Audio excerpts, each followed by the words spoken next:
Hey y'all, my name's Christina. I'm a travel lifestyle blogger, and in this video, I want to talk about my recent experience traveling to Italy solo as a Black woman traveler.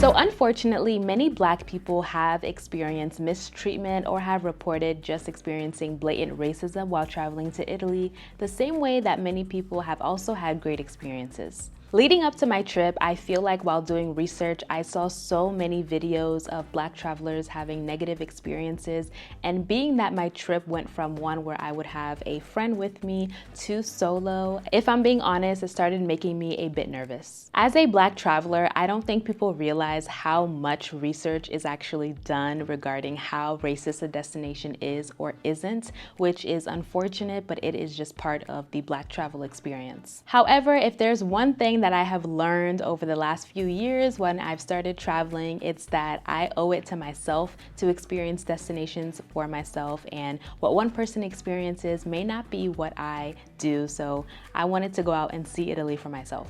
Traveling while Black can come with so many things to consider, and I think it's very important that people do continue sharing their experiences. So this is why I wanted to make this video and share what my experience was like in Italy. So let's jump into the trip. I spent 1 week in Italy, and I started in Rome for 3 days, and then I spent my last 4 days in Florence. I've also heard that people can be a bit different in Italy depending on what region you're visiting. So like I had a guide that told me people in Milan were more serious and business oriented, which makes sense given that Milan is like fashion and people trying to kind of start their careers or advance in their careers, whereas people in other regions might be more warm and are used to seeing different kinds of people, so the reception is different. I personally found people to be very warm and helpful in both Rome and Florence's, and I'm very happy to report that I did not experience any overt forms of racism while in Italy. I've seen people say that they were ignored at restaurants or just had all sorts of things said to them while traveling, but that was not my experience at all. Whenever I needed help with anything and I asked people on the street, they were very helpful. The staff at the restaurants I visited were always attentive, very present, willing to help and even just chat with me, random side conversations. So it was a very pleasant experience. And it's also not lost on me that like people in customer service positions obviously have to treat you nicely as a customer, but it felt very natural and above and beyond. So whether they were acting, I don't know, but it just felt really good and not anything that was forced. I was solo during my entire trip, aside from things where I would do like different group tours. So I did like a cooking class in Florence, and then a Vespa tour in Rome where I had a guide, and then again in Tuscany. So that was good, and never experienced anything that was out of norm. I found Italians to be very curious but warm. I'd be walking down the street and both the men and women would call me beautiful, which is bellissima in Italian, so I learned that word. And it was just so sweet and nice. And when I say Italian people seem curious, that's because I did receive a lot of stares. So if staring bothers you like it usually bothers me, I would just mentally prepare yourself as a Black person traveling in Italy because there is a lot of it. So I actually pleasantly surprised myself because usually staring is something that really gets on my nerves, but I feel like before going to Italy, I really did try to open up my mind and go in with a positive attitude because I was also very determined to enjoy this trip just based on everything that I have going on in personal life.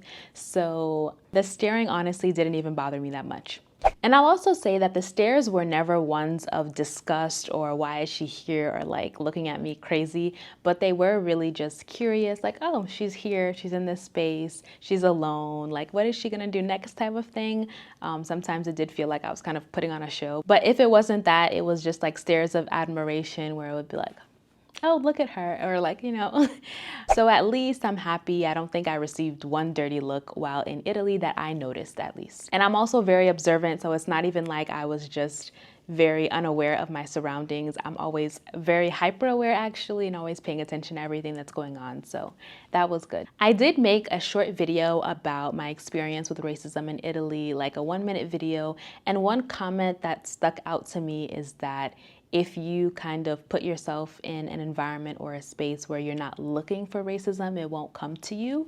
And I definitely wanted to address that. Just because I had a positive experience does not mean that I will ever dismiss those who did not have a positive experience in Italy. At the end of the day, racism really is everywhere, and anti-Blackness is global, unfortunately, in so many communities and spaces. So if someone is sharing their experience in a destination and saying that they experience racism, I always lean on the side of believing them. I just always try to remember that certain nuances may be involved, and again, just because that's something they experience does not mean that that's what I experience, right? I'm not going to come across every individual that that person came across and vice versa. So I, again, don't feel like that because someone experiences racism in a destination is because they were looking for it, or if people talk about treatment that they've received, especially if they look a certain way, that it's not because of that.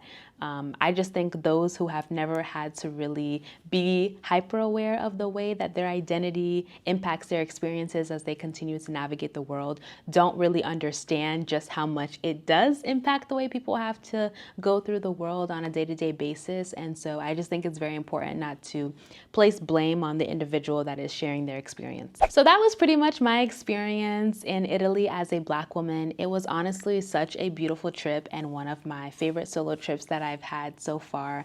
I'm really happy that I had a beautiful time. My fellow advice to Black travelers would be to always take up space. Me being the only Black woman in that large cooking class that, I'll even be honest, ended up in some political discussion that I also had to step in and speak about, was not the easiest thing. But again, I just pleasantly surprised myself on this trip with how calm I was, with how comfortable I was being the only person in these spaces. I feel like usually I'm kind of like hyper aware and even hesitant, but I just did not care, and I wanted to take up space and have a good time, and I did just that.